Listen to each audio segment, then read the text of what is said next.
Hey everyone, welcome back to the Deep Dive. We're constantly bombarded with all these tips and tricks for building better habits right, whether it's for ourselves, our kids, or the folks we work with. And a lot of the questions we get from you guys kind of revolve around, well, how do we actually make those changes happen? Absolutely. And honestly, how do we encourage those positive changes while reducing, the behaviors that might be getting in the way? Exactly. So today we're doing a deep dive into a super interesting set of tools for behavior change. It's called differential reinforcement. Yeah. I mean, it sounds kind of technical, right? But really, at its core, differential reinforcement is about strategically using encouragement to shape behavior. So think of it like we want to see more of the good stuff, less of the not so good stuff. And we're going to use reinforcement to kind of tip those scales in the right direction. Okay, so before we get into the nitty-gritty, right, let's start with the big picture. What exactly is differential reinforcement in, the behavioral sense? Well, to put it simply, it means we're reinforcing one set of behaviors while we're withholding reinforcement for another. Okay, so we're picking and choosing what we're going to respond to. Precisely. And the key is we're aiming to decrease those undesirable behaviors.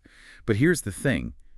It's not about punishment. Oh, okay, so it's not about, reprimanding someone for doing the wrong thing. Not at all. It's about making the desired behaviors more likely to happen. Think of it as guiding behavior in a more positive direction. I like that. Okay, so it's about encouragement, not punishment. Got it. Now, I know the material we're looking at breaks down differential reinforcement into different types or categories. Mm-hmm. The first one they talk about is DRA. DRA, right. That stands for differential reinforcement of alternative behavior. And it's a pretty straightforward concept. Okay, so what is that all about? Well, with DRA, we pick a specific alternative behavior that we want to see more of. Right. And then every time we see that behavior, boom, reinforcement. And at the same time, we just don't react to the unwanted behavior. Okay, so we're giving them a new path, a better option, and we're making that new path more attractive by, acknowledging and rewarding it. Yeah, exactly. And the interesting thing about DRA, this new behavior, it doesn't have to be something that's physically impossible to do at the same time as the problem behavior. Okay, so it's not about physically stopping them from doing the old thing. It's more about providing an appealing alternative. Yeah, you got it. I think an example might help make this clear. Let's say we have a student, let's call him Carmine. Carmine, okay. Carmine has a bit of a habit of tapping his pencil during class really loudly, that kind of thing. And he also tends to wander around the room when he should be working on an assignment. Okay, classic Carmine, right. Classic Carmine. So with DRA, we might decide that a good alternative behavior is for Carmine to raise his hand when he needs help or if he has a question. So every time he raises his hand, we acknowledge him, we give him that attention, that help he needs, but when he's tapping his pencil or wandering, we don't react. Okay, so we're not scolding him. We're just not giving him the attention he might be seeking through those behaviors. Right. We're not feeding into the problem behavior, but we're making raising his hand much more rewarding. I got it. So hopefully over time he starts to realize, hey, if I raise my hand, I get what I need. If I tap my pencil or wander around, nothing happens. Exactly. It's about shifting the balance. And speaking of balance, one thing the material emphasizes, for DRA to really work, we got to understand why Carmine's doing those things in the first place. Yeah. What's the function of those behaviors for him? Right. We need to know what he's getting out of it. Right. Is it attention? Is it a way to avoid work? Is it, some kind of sensory thing? Absolutely. And this is where functional behavior assessments, or FBAs, come in.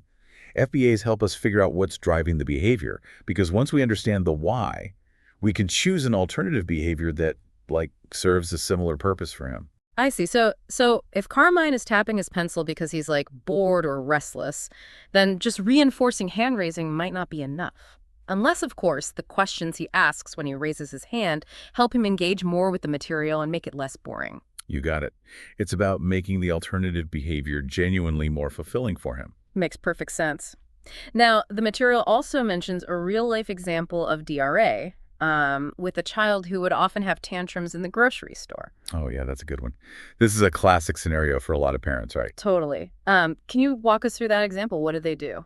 So in this case, the kid, he had autism, and grocery shopping was a bit of a trigger for tantrums, I can imagine. Sensory overload, unfamiliar environment, maybe some demands being placed on the child. Exactly. So the team working with him, they decided to use DRA, and they identified specific shopping skills as the alternative behaviors they wanted to see. Like what kind of shopping skills? Things like, looking at a picture list of items to find, walking to the right aisle, picking up the item, putting it in the cart, basic shopping steps. Okay, so they broke down the shopping trip into manageable steps. Exactly. And then whenever the child did these things, they gave him reinforcement. Like a reward. Yeah. Initially, it was small, edible treats, things he really liked. But the key was they were super consistent. Every time he did one of those shopping skills, boom, reinforcement. And crucially, they also implemented something called escape extinction for the tantrums. Escape extinction? What's that? It means they made sure he couldn't escape the shopping trip by having a tantrum. Oh, okay, so they didn't give in and leave the store or abandon the cart? Nope. They stayed the course. The child learned that having a tantrum wasn't going to get him out of the situation. So he couldn't escape the task, but he could get those treats by participating. Precisely. And over time, guess what? The tantrums decreased significantly. Because he learned a new, more effective way to navigate the grocery store. You got it. And a way that was actually more rewarding for him in the long run. That's awesome. It really shows how DRA can be a positive and constructive approach. Yeah. And the material highlights some other benefits of DRA, like it teaches new skills. It's less likely to provoke those escape or avoidance behaviors we were talking about. Right, because it's not about confrontation or punishment. It's about building up a positive alternative. Exactly. However, and this is important, the material points out a common challenge with DRA. Sometimes it can be tough to make sure that the alternative behavior we choose really does serve the same function as the unwanted behavior. It's got to meet the same underlying need. Right. If it doesn't, then it might not be as effective in the long run. Got it. So, careful selection of that alternative behavior is crucial. Okay, let's move on to the next type of differential reinforcement, which is DRI. DRI, yeah. Differential reinforcement of incompatible behavior. Incompatible behavior. Okay. So how does this differ from DRA? Well, like DRA, with DRI, we're picking a specific behavior we want to reinforce, and we're withholding reinforcement for the unwanted one. But the key difference is that the behavior we're reinforcing, it's physically impossible to do at the same time as the unwanted behavior. They can't happen simultaneously. Okay, so it's not just an alternative. It's like a direct blocker. Yeah, you could say that. Remember Carmine, our pencil tapping friend? Oh, yeah. If we were using DRI, we might choose to reinforce him for, let's say, keeping his hands clasped together on his desk. If his hands are clasped, he can't be tapping his pencil. Right. It's physically impossible to do both at the same time. Exactly. The material also gives an example from a workplace setting. We talk about Stanley, who apparently interrupts meetings constantly. Okay, I've worked with a few Stanleys in my time. Haven't we all? So for Stanley, a DRI strategy might be to reinforce him specifically for waiting until the person speaking is finished before he jumps in. He can't be interrupting and attentively listening at the same time. Makes sense. So it's about reinforcing a behavior that directly prevents the unwanted behavior from happening. You got it. And the material points out that DRI can be super effective for getting a quick reduction in that problem behavior because, well, it's being blocked, right?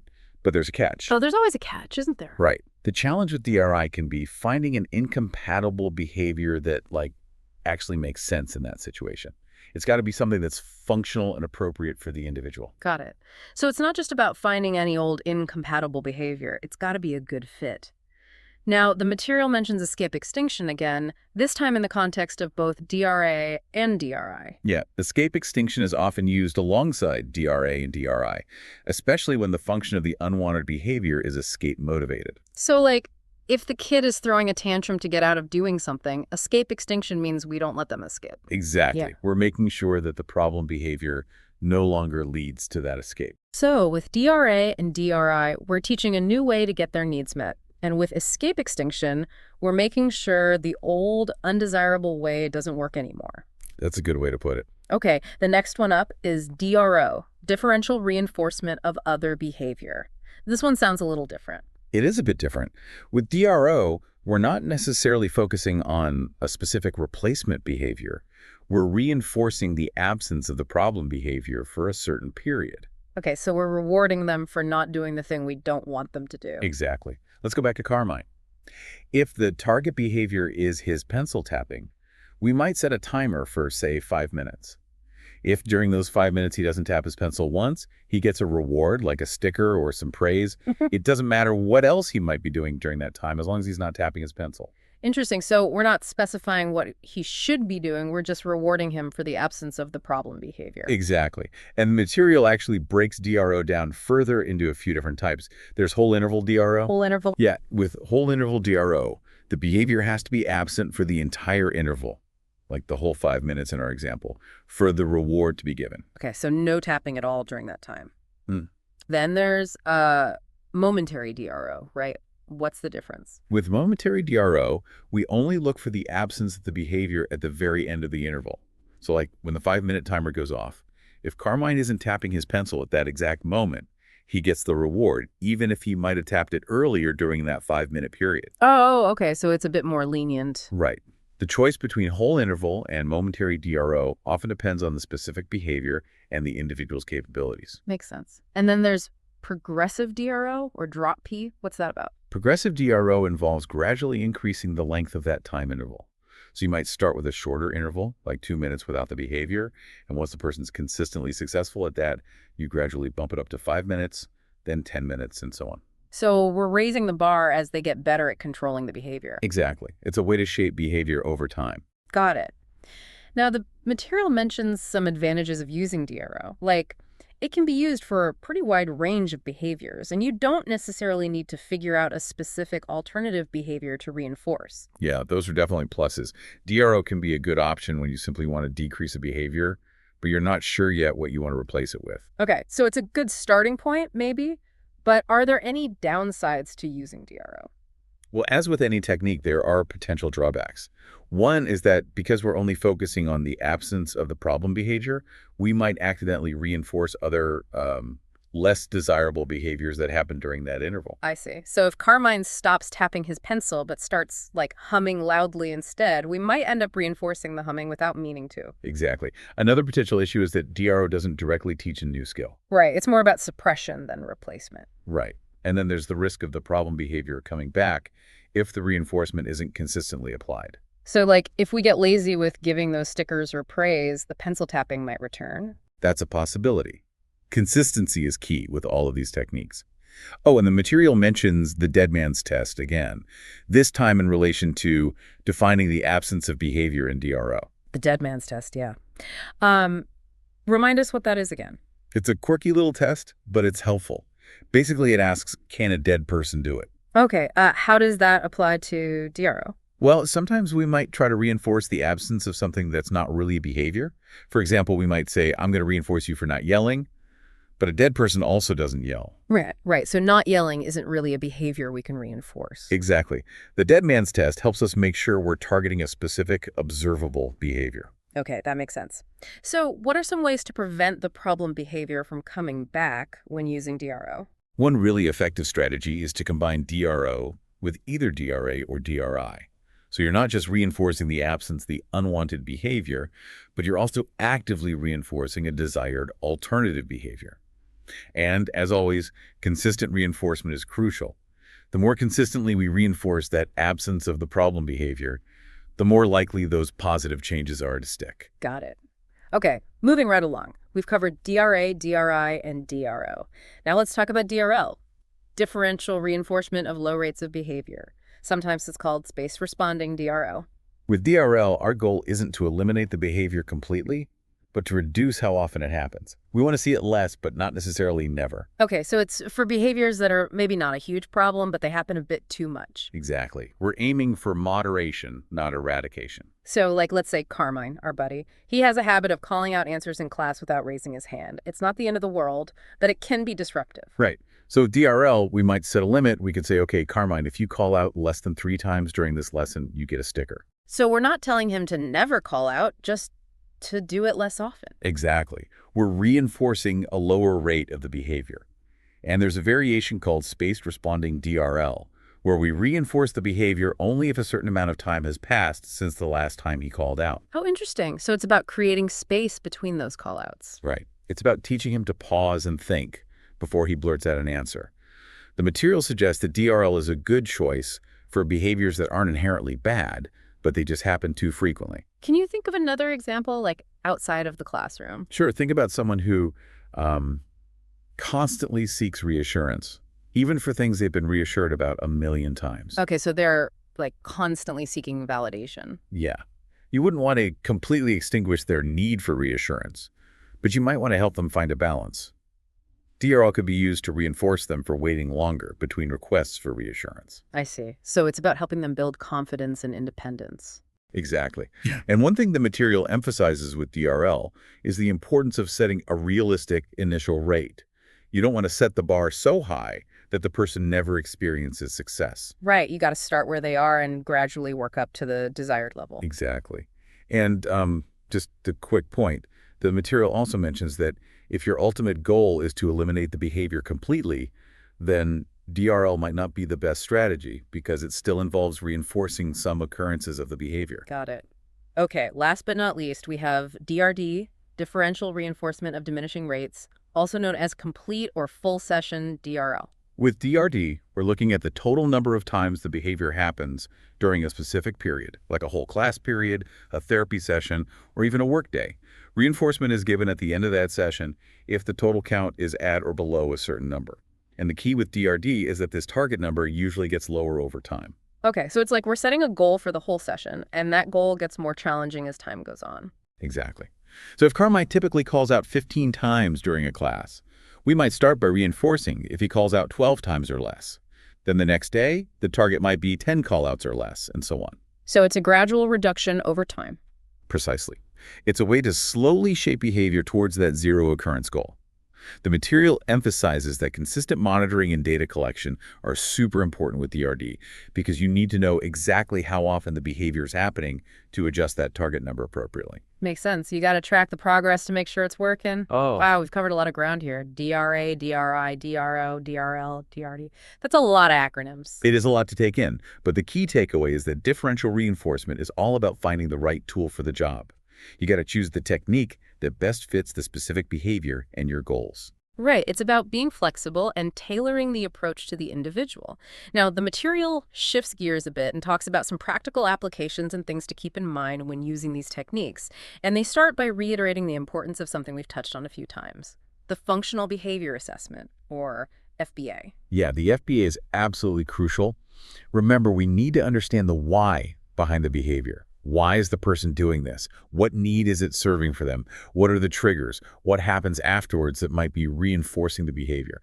The FBA helps us answer all these questions. So it's not just about stopping the behavior, it's about understanding the whole picture. Exactly. That understanding is what informs our choice of alternative behaviors in DRA and DRI.